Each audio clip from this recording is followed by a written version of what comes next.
आता अजून एक तुम्ही यात सांगितलं की बळीराजा मुख्यमंत्री बळीराजा शेत रस्ता योजना, त्यावेळेस आपले बावनकुळे साहेब नाहीत, त्यांची योजना आहे, त्याची भेदभाव. सत्ताधारी आमदारांना 7.5 कोटी आणि विरोधी आमदाराला 2.5 कोटी. का? आमच्या मतदारसंघात शेतकरी नाहीत, आमच्या मतदारसंघात शेतकऱ्यांनी शेतापर्यंत जाऊ नये. कुठपर्यंत राजकारण करणार तुम्ही? राजकारणाच्या ठिकाणी राजकारण करा, पण तुम्ही शेतकऱ्याच्या बाबतीत हे राजकारण करता. 19 शेतकरी 24 त्याला नाही द्यायचं, 26 नाही द्यायचं. आपल्याला 19 आमदार हो वाटतं, परत 24 हो वाटतं ना. मग शेतकऱ्याला 19 कर्ज मिळालं, त्याला 26 मिळू नये का कर्जमाफी? का? म्हणजे आपल्याला सगळं पाहिजे. आपल्याला 19 पण आमदार पाहिजे, 24 पण पाहिजे, पुढे 29 पण अपेक्षा.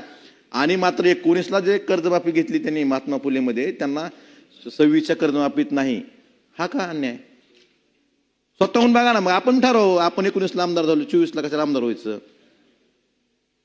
सर्वसामान्य शेतकरी का हौसेन जातो का थकबाकीत? बसा बसा बसा बसा, उशिरा आलो. मग शेतकऱ्यांच्या बाबतीत